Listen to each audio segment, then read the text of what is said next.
Where's the fun in waiting? Play sit and go tournaments 24/7 only on Ace 2-3. This game involves an element of financial risk and may be addictive. Please play responsibly and at your own risk. Bharat में corona के नए मामलों में पिछले कुछ दिनों से कमी दर्ज की जा रही है। पिछले 24 घंटे में 20,799 नए मामले सामने आए। साथ ही एक्टिव केस में भी कमी दर्ज की गई है।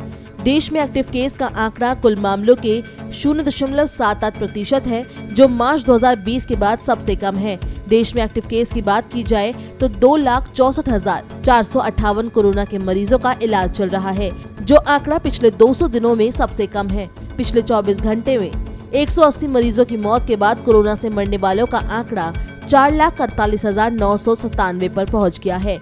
स्वास्थ्य मंत्रालय ने जानकारी दी है कि पिछले 24 घंटे में देश भर में 26,718 लोगों ने कोरोना को मात दी है, जिसके बाद कोरोना से अब तक ठीक होने वालों की संख्या 3,31,21,247 हो गई है।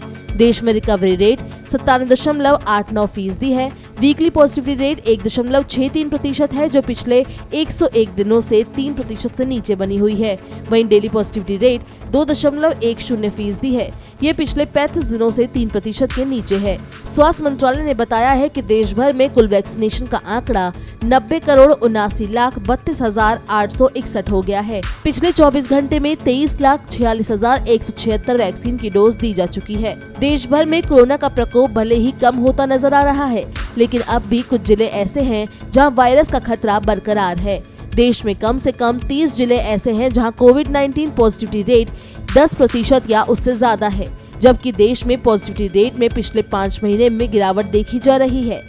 खतरे की घंटी बजा रहे इन 30 जिलों में से 13 जिले अकेले सिर्फ केरल से हैं। बता दें कि देश में सभी राज्यों की तुलना में दक्षिण राज्य केरल में कोरोना के सबसे ज्यादा मामले दर्ज किए जा रहे हैं। केरल में पिछले 24 घंटे में 12,297 नए मामले सामने आए, वहीं 74 लोगों की मौत हो गई। कोरोना के कारण काफी समय तक बंद रहने के बाद केरल में कॉलेज और अन्य उच्च शैक्षणिक संस्थान आज से कुछ शर्तों का पालन करते हुए फिर से खुल रहे हैं।